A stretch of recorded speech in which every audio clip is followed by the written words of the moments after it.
है कि यहाँ पे जो शिवलिंग जो स्थित है इस मंदिर में वो दिशा के हिसाब से घूमता है। उत्तरायण से दक्षिणायन होता है, 6 महीने उत्तरायण और 6 महीने दक्षिणायन। झुकाव होता है, खासियत यही है शिवलिंग की, खासियत है झुकाव होता है। और ये जो आप महल देख पा रहे हैं ना सामने, ये अपना ही समझो, ये अपना ही समझो। भाई साहब से सुनी होगी 72 गुरुओं के पास जाने वाली, वो यही रास्ता है। इसमें तरबूज लगते हैं।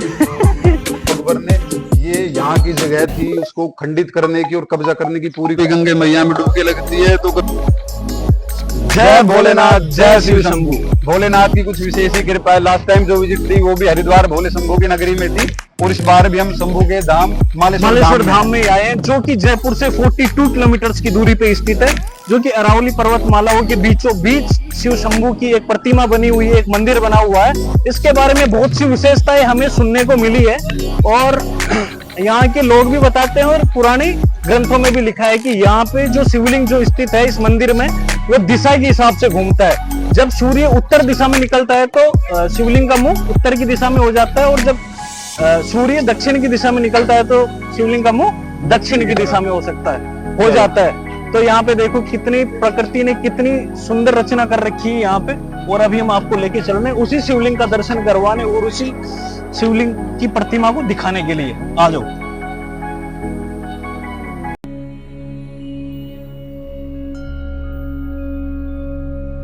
साथ ही अभी मैं आपको लेके आ चुका हूँ मालेश्वर धाम की जो मेन गेट है वहां पे, और अभी मैं आपको दिखाने वाला हूँ वही शिवलिंग जो कि सूर्य की दिशा के हिसाब से अपना झुकाव रखता है और अपनी दिशा बदलता रहता है। आओ दिखाता हूँ अब आपको वही शिवलिंग है। आप सामने देख सकते हैं, यहाँ पे शोर तो कर नहीं सकते, बाकी ये वही शिवलिंग है जो कि सूर्य की दिशा के हिसाब से और अपना झुकाव रखता है। बाकी पंडित जी से एक बार मैं पूछना चाहूंगा या बताना चाहूंगा जी, हमने यहाँ के बारे में कुछ सुना है जैसे कि ये अपनी दिशा या फिर अपना कुछ झुकाव। ये उत्तरायण से दक्षिणायन होता है, 6 महीने उत्तरायण और 6 महीने दक्षिणायन। झुकाव होता है, खासियत यही है शिवलिंग की, खासियत है झुकाव होता है। ये शिवलिंग अपना झुकाव उसी हिसाब से रखता है। भाई गंगे मैया की विशेष कृपा हो रही है, कभी गंगे मैया में डुबकी लगती है तो कभी गंगे मैया के शुद्ध जल में डुबकी लगती है। ये भी बिल्कुल नेचुरल पानी है, झरने का पानी है, बारिश होती है तो भी तभी भरता है और ये हमेशा रहता है बालेश्वर धाम में ये पानी। विनोद क्या ढूंढ, अरे नीचे क्या ढूंढ रहा है तू? ओए साथियों, जैसे कि आप देख सकते हैं मेरे पीछे एक बहुत ही शानदार 3-4 मंजिला महल दिख रहा है जो कि अपना बिल्कुल भी नहीं है। पहले के टाइम में हुआ करता था, पहले के टाइम में हुआ नहीं करता, या आज भी है? आज भी है, महल आज भी है, बाकी इस पे राज किसी का नहीं है, वो बात अलग है। कोशिश कर रहे हैं काम चला रखा है, कोशिश लगा रखी है, कोशिश ऊपर तक करके पूरा कूदने का विचार है। कोशिश आज भी जारी है कि इस महल पे हम अपना वर्चस्व कायम कर पाए। भाई साहब इस महल पे तो अकबर भी वर्चस्व कायम नहीं कर पाया। हाँ, कैसे कर पाओगे बताओ? मैं इस बात पे आपको एक सीरियस बात बताता हूँ। ये जो महल है, पहले जो जयपुर के राजा महाराजा थे, राजा मान सिंह राजा मान सिंह के कोई रिलेटिव थे, वो यहाँ पे आकर के उन्होंने अपनी राजधानी बसाई थी और फिर अकबर ने इस राजधानी पे या इस महल पे उसने अपना अटैक करा था। फिर अटैक करने के बाद इस महल को तो वो जीत पाया, इस महल को तो उसने विजय हासिल कर ली इस महल पे। और लेकिन यहाँ पे जो महल बना था उसका मेन रीजन भी ये था कि यहाँ पे जो शिवलिंग है, शिव मंदिर है, वो बड़ा ही प्राचीन और बड़ा ही चमत्कारी मंदिर था, तो उसी की वजह से यहाँ पे ये महल बनाया गया।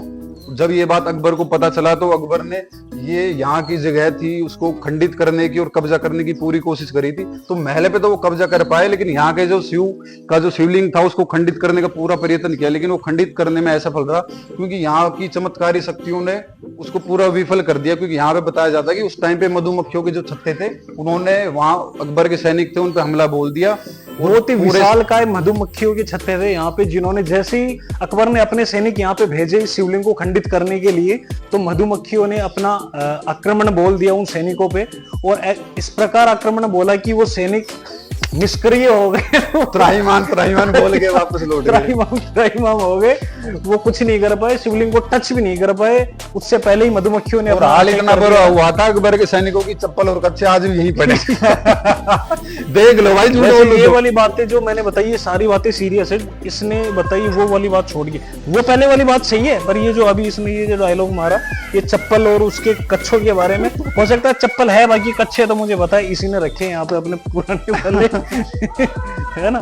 और अब ये देखो कितना शानदार यहाँ का दृश्य है। और क्या, मैं तो चाहता हूँ कि यहीं पे मैं अपना एक रेजिडेंसी बनाऊं और यहीं पे रह जाऊं। आप क्या बोलते हो?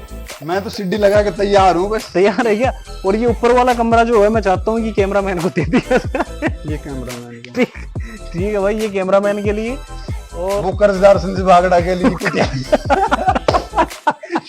और ये यहाँ पे बैठाऊंगा मैं अपना वॉचमैन बना के डॉक्टर संजय भागड़ा को, जो कि प्रताप विश्वविद्यालय के पूर्व छात्र संघ अध्यक्ष रहे।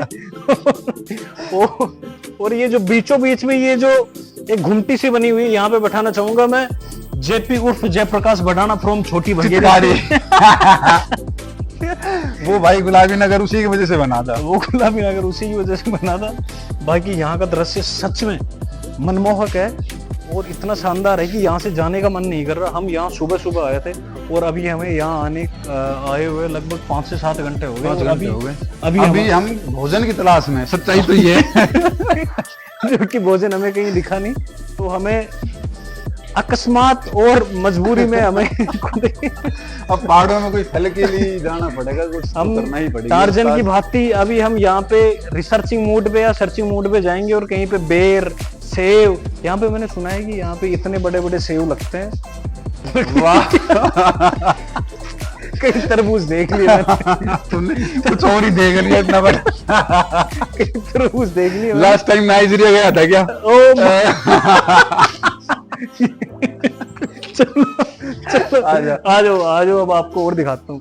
अब हम मालेश्वर धाम के दर्शन करके हो गए फ्री और अब हम जा रहे हैं माउंट एवरेस्ट की फतह करने और यहाँ की चढ़ाई करने। और हमारा साथ दे रहे हैं यहाँ के नन्हे मुन्ने और छोटे छोटे पटवारी।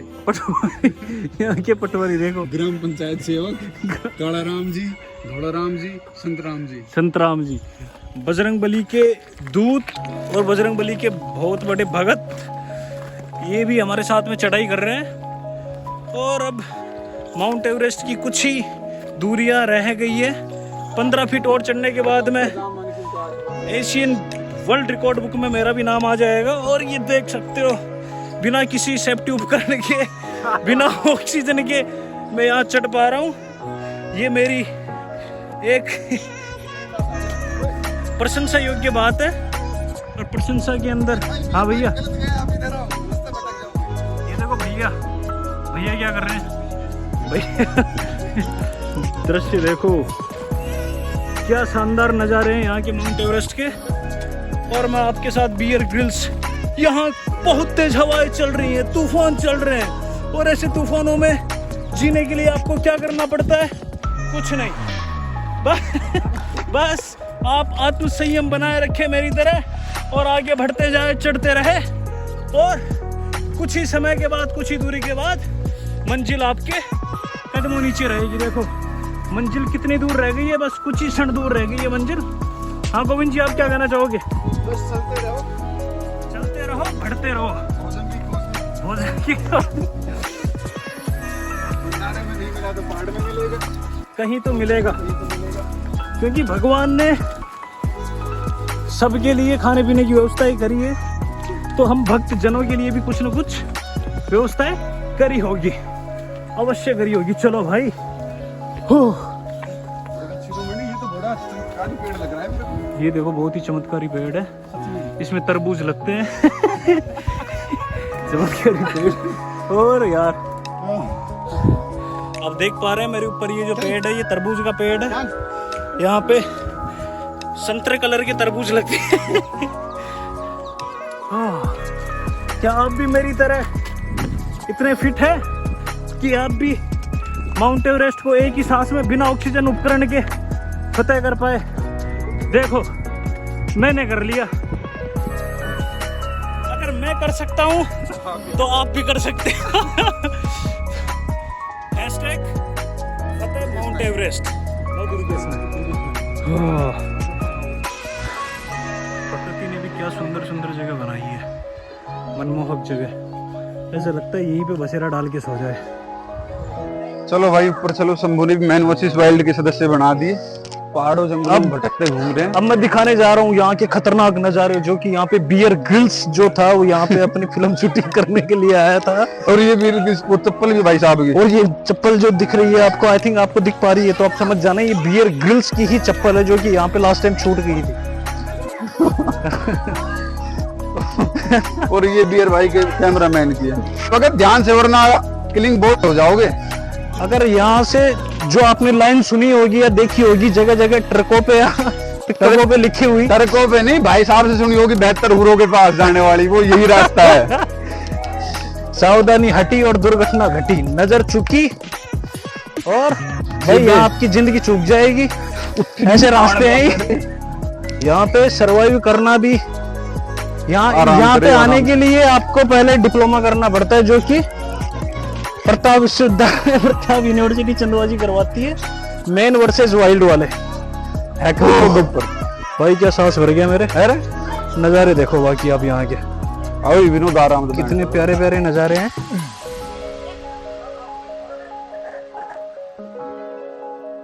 और ये वो जगह है जहाँ पे अगर किसी को अपना भंडारा या प्रसाद की तैयारी करनी होती है, जो अपने घर से कच्चा सामान लेके आते हैं और फिर जो भाई भी अभी भंडारे की खोज में ही आया है यहाँ। है ना, हम भी फिलहाल उसी खोज में, उसी सर्चिंग में है, सर्चिंग मोड में। यहाँ पे जैसे कि ये उपले वगैरह रखे हुए हैं, तो यहाँ पे प्रसाद वगैरह तैयार करा जाता है, जो कि जो महादेव के या मालेश्वर धाम के यहाँ पे चढ़ता है, यहीं से सारा प्रसाद वगैरह तैयार होता है। और ये पहले से अपनी बुकिंग वगैरह करवानी रहती है इस जगह के लिए। मिनिमम चार्जेबल होता है और ऐसा नहीं है कि आप कभी भी आओ और कभी भी अपने हिसाब से। हाँ हो जाता है, अगर ये खाली रहती है जगह तो कभी भी हो सकता है, बाकी आपको प्री बुकिंग करानी रहती है इन सब चीज़ों की। और यहाँ से जो नज़ारा आता है ना, उस नज़ारे के बारे में क्या ही कहना, मैं दिखा देता हूँ आपको एक बार। बरसात की सीजन में यहाँ पे सारे झरने चलते रहते हैं, पानी बहता रहता है और बहुत ही शानदार नज़ारा रहता है। और ये जो आप महल देख पा रहे हैं ना सामने, ये अपना ही समझो, ये अपना ही समझो। इस महल के बारे में क्या बताना चाहोगे? महल अपना ये काम चल रहा है। ये मिस्त्री कोई तेरे जैसा, बस 2 सीमेंट के कट्टे खा गए, बीच में तो डंडा फूट गया। तो बीच में ये देखो, अब काम चल रहा है, ये आधा अधूरा काम। कोई नहीं, ये जल्दी पूरा हो जाएगा तो मैं आपको फिर अंदर की विजिट दिखाऊंगा। अभी तो रूम वगैरह तैयार हो रहे हैं यहाँ पे। अभी तो हम खुद ही किराए पे रह रहे हैं महल छोड़ के।